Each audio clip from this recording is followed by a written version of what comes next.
임사체험입니다. 미국 커네티컷 대학의 케네스 린 교수의 연구를 중심으로 발표할 텐데 1970년대 인간은 매우 색다른 체험을 하게 됩니다. 역사상 처음으로 죽음 이후의 삶에 대한 과학적 연구가 1970년대에 시작됩니다. 심폐소생술이 발달함으로써 의학이 발달함으로써 과거에는 죽어버려서 더 이상 말이 없어질 사람들이 극적으로 죽었다가 살아나기 시작합니다. 그럼 이 사람들 보고 너희들이 뭘 겪었나 라고 하면서 사후생의 단서가 조금씩 드러나면서 이 사람들의 자료가 소개되기 시작한 거죠. 보통 심장박동이 멈추고 10초 또는 20초가 지나면은 뇌에 피가 안 들어가죠. 그죠? 그러면은 뇌파가 정지되면서 뇌의 활동이 없어집니다. 아무 의식도 없어야 되고 아무 생각도 없어야 되는 거죠. 그죠?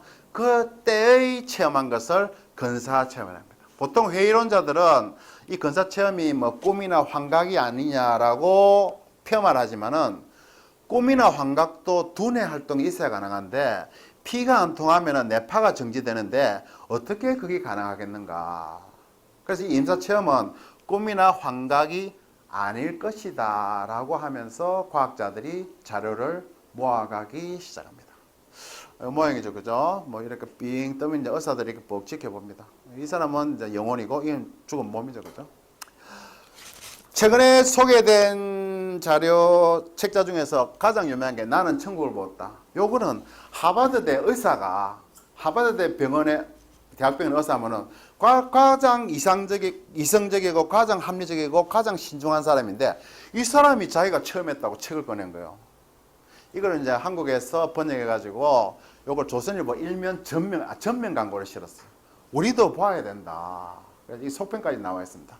그리고 모든 것이 변했다라고 해서 이 사람은 이제 암으로 걸려서 거의 죽었다가 살아나서 새로운 삶을 살게 되는 이런 내용입니다. 그래서 예를 들어 요 자료를 하나 살짝 보고 넘어가겠습니다. 이 사람 인사 체험을 한 것을 유튜브에 살짝 공개한 부분입니다.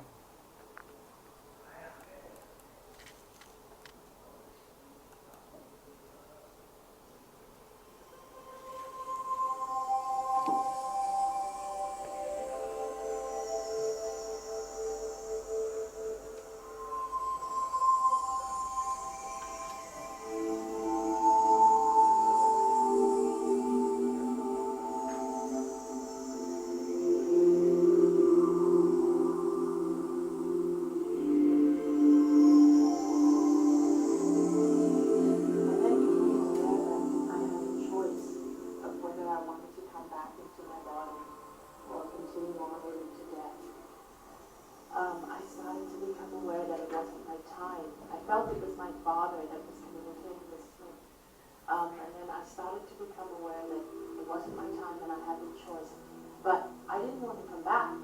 I didn't want to come back into my body because my body was dying of cancer. So there was no way that I wanted to come back. I didn't even see any reason or any point to come back into this body. But then my awareness started to continue to expand even further. And I started to become aware that I was actually an amazing, magnificent being, and I'd never been aware of this before.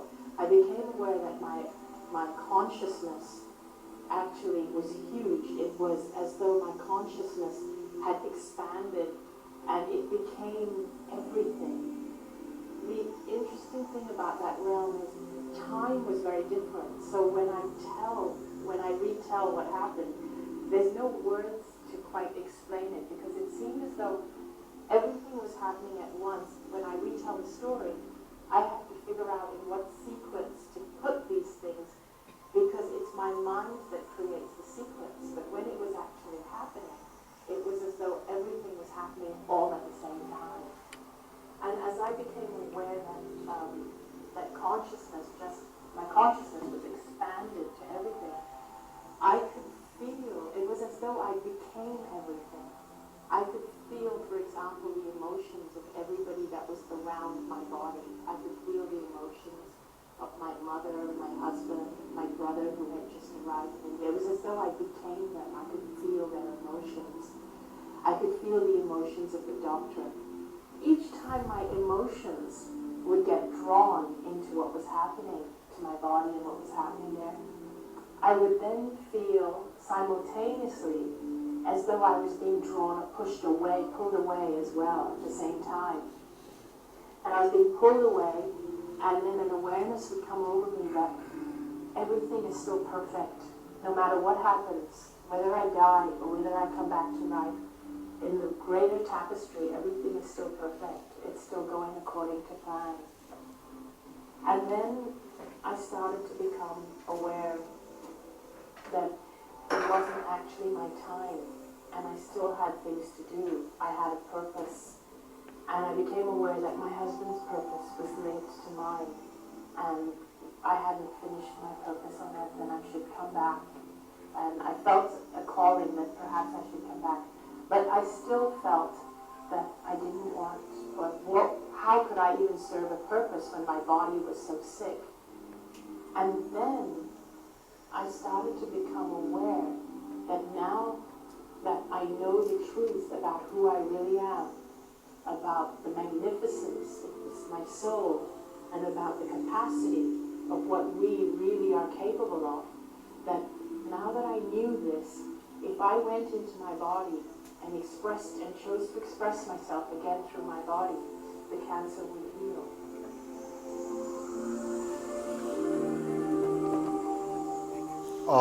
자, 4분짜리 동영상이었습니다. 뭐 영어로 다 들으셨죠, 그죠? 뒤에 안 보시는 분들은. 예, 그래서 그래서 근사체험 쪽의 자료를 살펴보면 근사체험을 최초로 주목한 사람이 이제 레이먼드 무디 박사라고 철학 박사이자 의사입니다. 이 사람이 의사로서 자기가 경험했던 근사체험을 주장하는 사람들의 이야기를 모아서 Life After Death라는 요 책을 출간하면서 150여 개의 사례 중에서 50개를 엄선해서 책에 표현하게 됩니다. 그래서 전 세계적인 반향을 일으키게 됩니다. 이 1975년도 임사체험이란 말은 이 박사의 저자인 Life After Life에서 처음 나온 건데 이 사람의 책이 전 세계 1300만 부 많이 팔렸죠, 그죠? 그리고 오프라 윈프리 쇼라든지 뭐 제랄돈 MBC 투데이 같은 여러 방송에도 출연하면서 세계적으로 널리 알려지게 됐습니다. 근데 이 사람의 이야기는 사례만 모아놓기 때문에 약간 과학적인 접근이 덜 했다 그래요. 그래서 최초로 과학적인 학술서, 그러니까 통계를 이용해서 면밀히 분석한 사람이 미국 커네티컷 대학의 심리학과의 케니스 린 교수입니다. A Scientific Investigation of Near-Death Experience. 임사체험에 대한 과학적 연구가 되겠죠, 그죠? 이렇게 발표합니다. 그래서 이 사람이 처음 발표한 게 이제 체외 이탈, 유체 이탈 경험을 하게 되는 거죠, 그죠? 이런 경험을 해서 사례를 발표했는데 마리아라는 사람이 경우에 마리아, 이 사람이 심장 발작을 일으켜가지고 긴급 후송해서 혼수 상태를 경험했는데 영혼 상태로 몸에서 빠져나와서 이 심장 발작이 혼수 상태죠, 그죠? 그런 상태에서 영혼 상태로 몸에서 빠져나와서 자기 주위에 일어난 일들을 다 목격했다고 주장하는 겁니다. 이 사람은 심폐소생술의 사항을 상세히 적어냈고 의식이 병원 밖으로 빠져나가서 병원 3층에 있는 창밖 선방에서 테니스와 한 짝을 보았다. 진한 보라색 남성용으로 새끼 발가락 쪽에 달근 자국이 이렇게 있었으며 끈이 발꿈치 안쪽에 신발 안쪽으로 넣어져 있다는 것을 증언을 한 거죠. 그래서 병원에 있는 의사들이나 직원들이 공컷을 다 찢어가지고 병원 3층 바깥에서 창밖 선방이죠. 창밖이죠. 말리려고 뭐 밖으로 내놨겠죠. 그죠? 창밖에 있는 거를 다시 찾아낸 거죠. 그죠? 그래서 신발을 찾아보니까 이 마리아의 묘사와 아주 일치하는 신발이더라. 그러면 이 사람은 혼수 상태에서 심폐소생술을 받고 있는 상황을 어떻게 알고 또 혼수 상태에서 누워 있는데 어떻게 병원 바깥쪽에 있는 테니스화를 찾아냈을까? 뭔가 영혼이 있다, 뭐가 있다는 부분이죠, 그죠? 두 번째 사례로는 사고 현장에서 정신을 잃은 사람이 나중에 깨어나고 나서 사고 현장을 생생하게 기억하더라. 구급차의 차량 번호를 정확히 알고 구급차 대원 이름도 알고 있더라.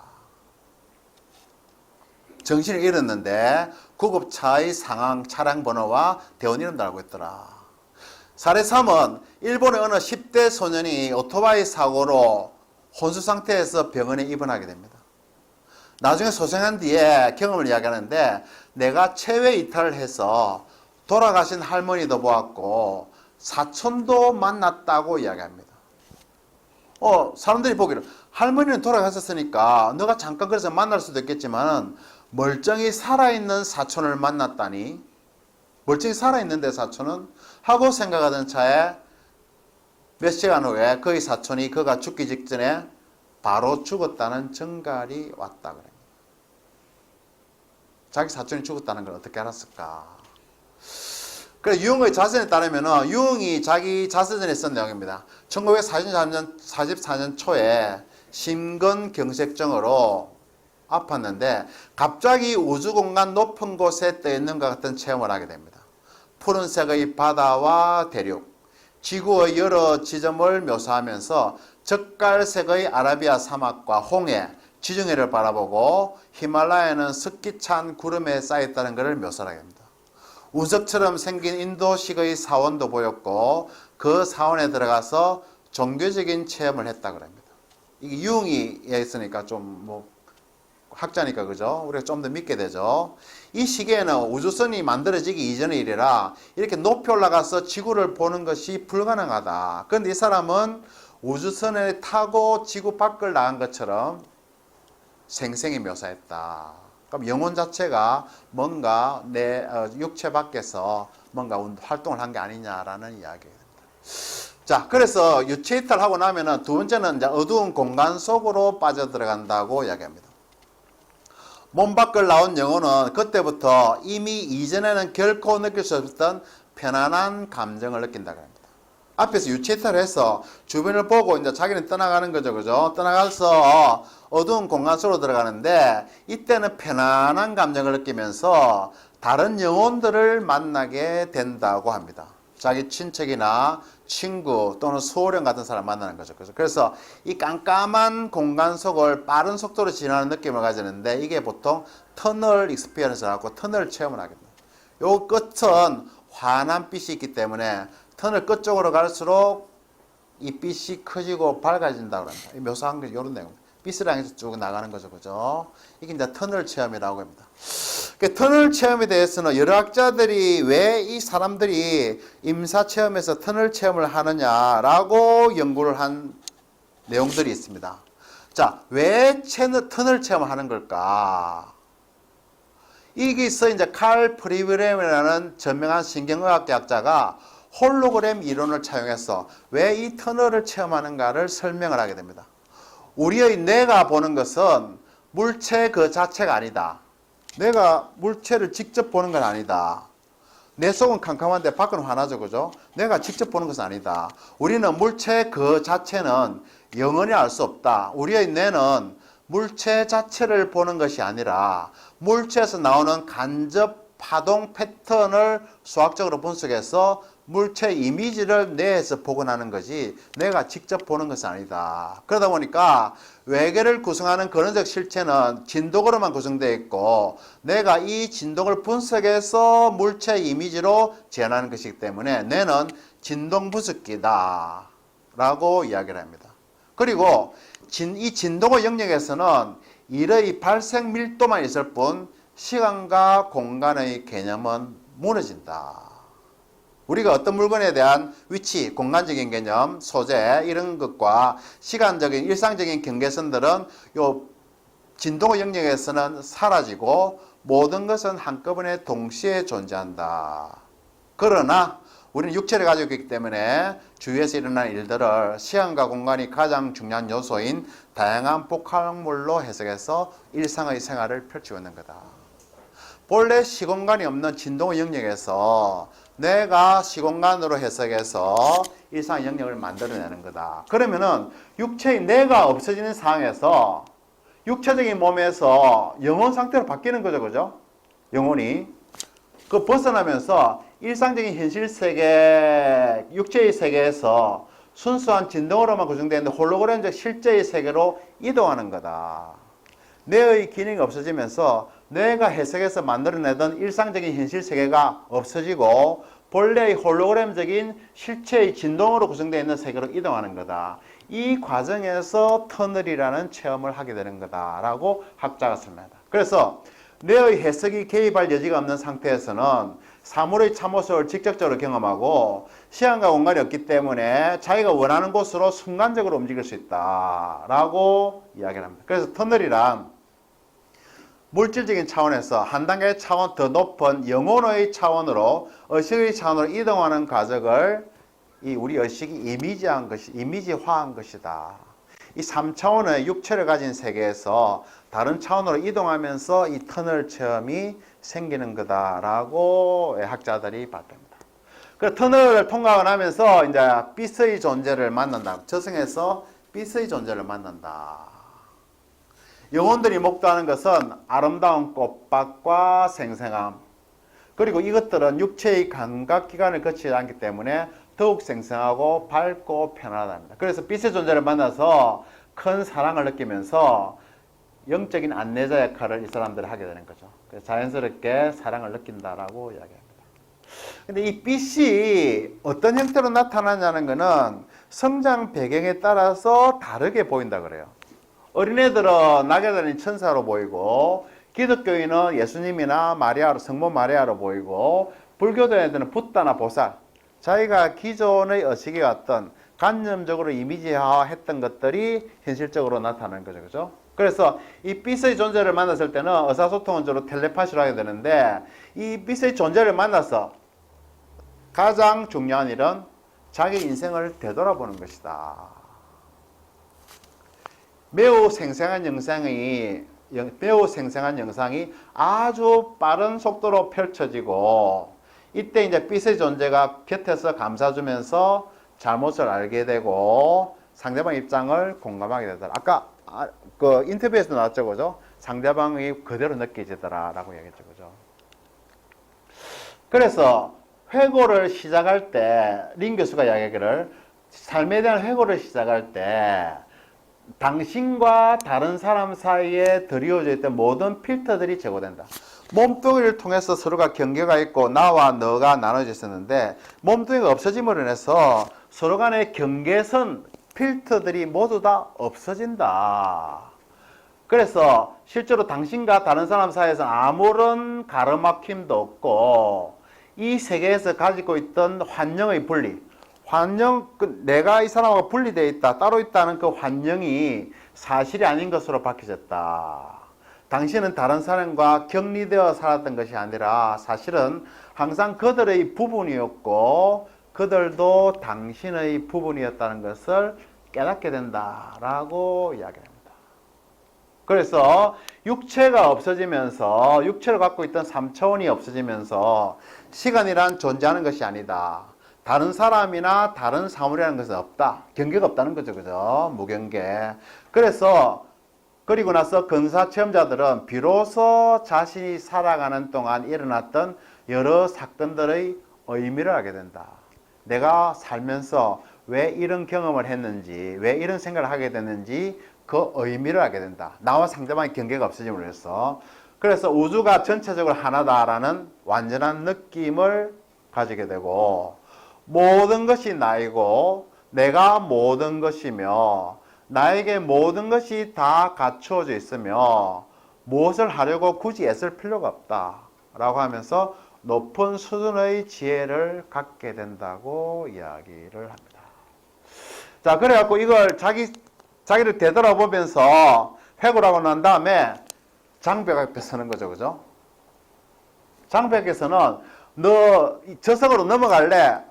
세상으로 되돌아갈래라는 질문을 받게 된다. 자, 삶의 해고를 마친 영혼들은 이성의 마지막 지점에 이르러서 이 장벽을 넘어갈래? 아니면은 다시 돌아올 것인지를 결정해야 된다라고 이야기합니다. 인사체험한 사람은 뭐야? 다시 돌아온 거죠, 그죠? 그렇게 이야기할 수 있죠. 그 장벽은 문화마다 다르게 나타난다. 서구인들한테는 담장이나 문, 벽으로 나타나고, 아랍인들한테는 건너기 힘든 어려운 사막으로 나타나고, 바다만 보던 사람은 앞에 바다가 나타난다. 이걸 너가 건널 것이냐고 물어보는 거죠. 그죠? 그때 빛의 존재들이 충고를 해준다 그럽니다. 야, 너는 아직 지상에서 할 일이 남아있어. 돌아가거라. 그래서 근사 체험자들은 한결같이 주장하는 게 우리가 이성에 올 때, 이 세상에 올 때 그냥 온 것이 아니라 일정한 할 일을 가지고 온다. 가지고 온다. 이 부분이 뒤에서도 계속 나타납니다. 누구나 소명을 가지고 사람은 태어났고 죽음은 아무리 우연처럼 보여도 사실은 소명이 끝난 다음에 찾아온다. 네가 이 세상에 태어나서 할 일을 마친 다음에 저쪽으로 넘어간다라는 이야기가 됩니다. 장부에 서서 이제 돌아오는 거죠, 그죠? 그래서 이제 몸으로 돌아오다가 됩니다. 몸으로 돌아오는데 근사 체험 후에 공통적으로 느끼는 것은 죽음에 대한 공포가 사라진 거죠. 저쪽 세계를 잠깐 보고 오니까 아, 죽음이 두려운 것은 아니구나 라고 알게 되고 생활이 극적으로 바뀐다 그럽니다. 그래서 배움과 사랑을 중시하게 되고 삶이란 우리가 학습하는 학교라고 생각하면서 매우 고양된 의식을 가지고 자기 존중감, 다른 사람에 대한 배려, 영성의 심화 이런 것들을 느낀다고 이야기합니다. 그래서 임사 체험한 사람들을 모아서 조사해 보니까 이런 단계를 거치면서 이런 경험을 하더라라는 이야기죠, 그죠? 예. 그래서 임사 체험을 연구한 사람들이 나름대로의 결론을 낸 부분을 말씀드렸죠. 자, 삶은 영원한 것이다. 그리고 사람은 죽지 않는다. 죽음은 다만 하나의 지평선에 불과한 것이다. 그리고 그 지평선에 대한 우리 육체를 가진 우리로서의 시야의 한계일 뿐이다. 비유를 하나 들었습니다. 언젠가 나비 한 마리가 꽃에 앉아서 쉬고 있었습니다. 나비는 기분이 좋고 정말 몸이 아지랑이처럼 가벼웠습니다. 그때 그는 울고 있는 애벌레를 만났습니다. 왜 그러니? 언니는 언제부터 알았어? 오늘 보니까 슬프게도 언니가 죽어서 껍질만 남았단 말이야. 울음을 꺼쳐요. 그거 알던 언니는 죽은 것이 아니야. 지렁이처럼 기어다니기를 그만두고 이렇게 하늘을 날고 있는 거란다. 오늘은 빛나는 햇살 속에서 춤을 추며 꿀을 빨아먹으면서 돌아다니고 있단다. 애벌레로 죽은 것이 영원히 죽은 것이 아니고 나비가 되어서 날아다닌다. 근데 우리는 애벌레만 보면서 죽었다 안 죽었다 슬퍼한다라는 이야기가 되는 거죠, 그죠? 예. 그래서 그 제프리 롱이라는 이분이 또 좀 머리 뻗겨있는데 또 박사님이네, 그죠? Evidence of the Afterlife 해갖고 사후생의 증거라는 책을 냈습니다. 이렇게 보니까 봐라, 사후생이 있지 않느냐라는 거를 조목조목 설명을 한 거죠. 자, 10년간 1300명의 죽음 체험자를 연구한 최초의 사후생의 보고서인데 이 사람이 사후생의 증거로 내미는 것이 첫 번째, 의식이 생생한 죽음이다. 자, 심장박동이 멈추면은 뇌로 피를 공급하는 활동이 바로 멈춘다. 아까도 얘기했죠, 그죠? 뇌에 피가 공급되지 않은 상태에서 10초나 20초가 지나면 뇌파도가 평평해지면은 뇌파도는 대뇌 피질의 정기적인 활동을 측정하기 때문에 대뇌 피질이 의식적인 사고를 담당하기 때문에 뇌파도가 평평하면은 이때부터는 의식이 선명한 체계적인 체험은 불가능하다. 왜? 뇌파가 평평하고 뇌가 피가 안 가기 때문에. 그런데 이 사람들은, 인사 체험자들은 대부분 선명한 기억을 하게 되고 순서가 분명한 기억을 정언한다. 따라서 이 영혼이 육체와 따로 떨어져 있는 뭔가 사후생이 존재하는 거 아닌가라는 증명이다. 내가 작동을 멈췄는데 체계적이고 선명하게 기억을 해서 이야기하는 것은 육체 외에 육체와 떨어진 영혼의 어떤 세계가 있지 않느냐, 활동이 있지 않느냐라는 증거다라는 이야기입니다. 그러니까 유체이탈을 가지고 사후생의 증거로 삼았습니다. 자, 유체이탈은 의식과 사고, 의식과 육체적인 몸이 분리되는 거죠, 그죠? 제 주변 사람들도 유체이탈하는 사람 많이 봤어요. 자다가 갑자기 푹 가서 어디 갔다 온대요. 예를 들어서. 그래서 임사 체험자의 절반 정도가 유체이탈을 체험하는데 몸이 누워 있으면 위를 바라봐야 되는데 유체이탈의 시점으로 보면은 보통 천정 조금 아래의 시선에서 자기 밑으로 자기 자신을 쳐다보더라. 내가 심폐소생술을 당하고 있구나라는 걸 쳐다보더라는 거죠. 쳐다보는 거죠. 그래서 참고로 세계적으로 권위 있는 의학 저널인 란셋에 이 핀반 롬벨 박사라는 사람이 보고를 했는데 사례를 보고한 거죠. 그죠? 이 환자는 심장마비와 호흡 정지, 공기 주입을 위해서 기도, 목구멍에 튜브를 삽입하려다가 의료진이 그 환자가 틀니를 끼고 있었다는 것을 발견한 거죠. 그죠?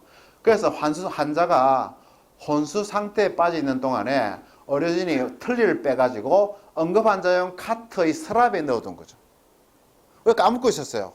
뭐 이런 경우 별로 없었으니까. 일주일 후에 이 환자가 유체이탈 경험을 했다고 이야기하면서 소생술을 받았던 병실과 그 안에 있던 사람들을 정확히 묘사하더라. 놀랍게도 자기 틀니가 응급 환자용 카트 서랍에 있을 거라고까지 말했다.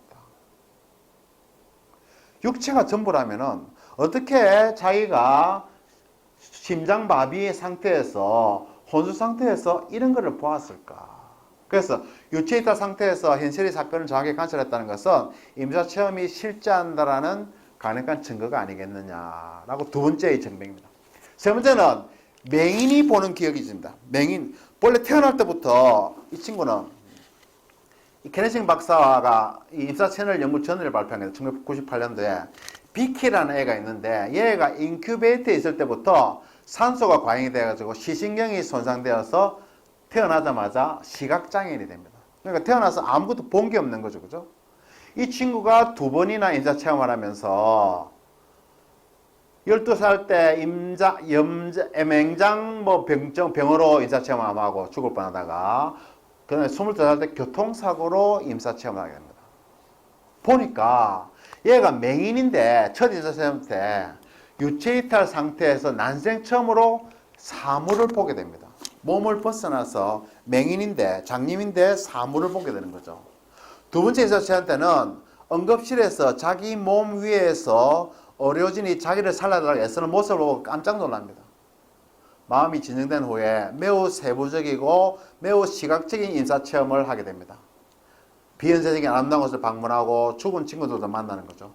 그리고 자기 몸을 바라보게 됩니다. 맹인인데 자기 성인이 된 태어날 때부터 맹인인데 장님인데 커서 자기 몸을 바라보는 거죠.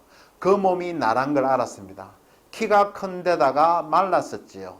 오른손 약지에 평범한 금반지를 끼웠고 그 옆에 아버지의 결혼 반지를 하나 더 끼고 있었습니다.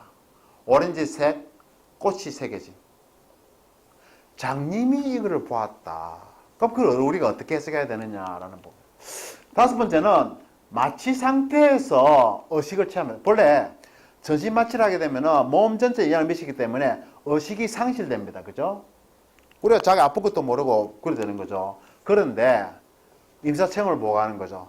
수술 중에 내가 몸에서 빠져나와서 수술대 위로 떠올라간다고 느꼈습니다. 의사가 심장을 열고 한동안 정지 상태로 해놓았다가 다시 뛰게 하는데 굉장히 애를 먹었어요. 소리를 지르고 간호사들이 뛰어다니고 내 주변을 전부 어색할 수 있었고 내 껍데기인 몸을 느낄 수 있습니다. 그래서 실제로 578건의 임사체험 사례 중에서 22% 127건이 전신만 체중에 임사체험이 발생하더라. 만약에 의식이 몸뚱이의 뇌의 산물뿐이라면은 전신 마취 중에는 다른 사람보다 의식이나 주의력이 떨어져야 마땅한데 이 마취 중에 더 의식이 또렷했고 이렇게 주변을 묘사를 하더라. 마취된 사람이 몸뚱이가 마취돼서 기능이 없는데 어떻게 이게 가능하겠느냐. 그러면은 의식이 뭔가 떨어진 상태로서 존재할 수 있다는 강력한 증거가 된다. 그럼 삶을 해고하는 것도 봐도 좀 영혼의 존재를 설명하는 게 아니냐. 그죠? 자기가 주인공인 영화를 보는 듯이 쭉 해고를 해가지고 이렇게 하는데 갔다 와서 임사체험이 꿈이나 환각이라면 이 회고를 하는 것도 왜곡된 것이나 상상의 산물이 있을 건데 회고하는 사람들의 회고를 듣고 나서 그 회고를 주변 사람한테 검증해 보니까 사실이라는 사례는 거의 없더라. 삶을 회고한 것이 상상의 산물이고 환각이라면 회고된 내용을 들을 때 가짜나 거짓말이나 엉터리가 있을 텐데 그걸 나중에 그 들은 이야기를 점검해 보니까 사실이더라. 그러면 회고를 하는 게 특히 임사 체험 중에서 회고한 것이 뭔가 영혼이 따로 있다는 게 아니냐라는 이야기가 됩니다. 그냥 사랑하는 이들과의 재경험 있죠, 그죠? 아까 임사 체험의 단계. 요걸 가지고도 부수겠습니다. 죽은 친척이나 친구들을 제하는 것이 왜 죽음 이후의 세계에 대한 증거일까? 보통 인사체험이 뇌기능, 몸뚱이 뇌기능이 산물뿐이라면은 만나는 존재들은 비교적 최근에 자기가 잘 만나던 사람일 가능성이 많죠, 그죠? 그래야 기억을 하고 상상을 하게 되죠, 그죠?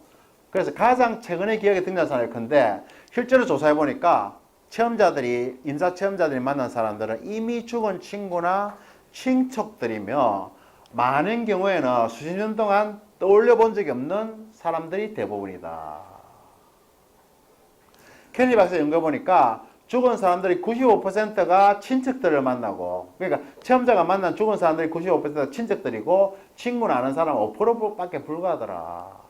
그러면 자기가 평소에 만나는 친구나 아는 사람이 더 자주 나타나야 되는데 적고 죽었던 친척들이 더 많이 나타나더라. 그런 이야기가 됩니다. 그래서 죽은 사랑하는 사람들과 재하는 체험은 소망이 아니라 임사체험 중에 실제로 일어나는 사실이다. 이러한 재해는 죽음의 세계를 증명하는 또 다른 증거이다. 그리고 어린아이들을 조사해 보니까 어린아이들은 뭐요? 꾸미는 건지 판단하는 건데 결정적인 역할을 하죠. 애들은 꾸미내는데 약하니까 꾸미내더라도 엉터리를 꾸미내겠죠. 그죠? 경험이 작으니까. 그런데 이 재단에서 수집한 사례 중에서 5세 미만의 아이들이 26명인데 그들이 답변 내용을 검토해 보니까 어른들의 인사체험과 거의 동일하게 모든 요소를 담고 있더라. 얘들이 나중에 말을 배운 후에 이야기해 보니까 어른들이 겪은 거하고 똑같더라라는 얘기입니다. 그래서 어린아이들이 똑같은 체험을 이야기하니까 뭔가 진짜가 아니냐라는 이야기죠. 그죠? 그래서 임사체험이 기존의 문화적 영향이나 신념 체계, 어린애들은 이런 게 없으니까, 그죠? 저라니까. 그래서 기존의 문화적 영향이나 신념 체계, 삶의 체험과는 큰 영향을 받지 않더라. 그래서 죽음의 세계에 대한 또 하나의 강력한 증거가 된다. 그 다음에 인사체험 사례를 쭉 조사해 보니까 전 세계적으로 일관성을 갖고 있더라. 이런 요소들은 힌두교도나 이슬람교도나 기독교도나 불문하고 유체 이탈을 처음에 먼저 하고 터널 체험을 하면서 평안한 느낌을 가지고 인생을 회고하고 그 다음에 뭐 돌아오고 싶지 않은 마음을 가지면서 일단 돌아와야 된다 해가지고 돌아와서는 인생의 변화를 느끼더라는 이야기입니다. 그래서 임사체험이 문화적 믿음이나 과거 자기가 겪은 체험이 낳은 산물이 아니다라는 이야기입니다. 그 다음 임사체험 후에 돌아온 사람들이 삶에 굉장히 변화가 생기더라. 인사체험자들은 다시 삶을 통해서 자신감이 늘고 영성이 강해지며 물질적인 소득이나 지혜에 대한 관심이 줄고 삶을 더 가치 있게 평가하더라. 다른 사람이 필요하는 것을 점점 더 잘하게 되고 기꺼이 돕게 되고 죽음에 대한 어떠한 두려움도 보이지 않았고 죽음의 세가 존재를 믿었더라. 그래서 임사체험이 변화를 안겨준다는 사실이 죽음 이후의 세계를 변한다. 이 잠깐 동안의 착각이라든지 잠깐 동안의 환상이면은 이렇게 삶 전체를 변화시킬 수가 없지 않느냐. 뭔가 자기 근원으로 돌아가서 뭔가를 보고 있기 때문에 그래서 아주 잠깐 죽음 이후의 세계에 발을 디뎠지만 그 짧은 시간에 얻은 단편만으로도 엄청난 변화의 메시지를 보여준다. 그래서 이런 9가지의 증거를 통해서 4, 5세계가 존재하고 영적인 존재가 있지 않느냐라는 설명을 하게 됩니다.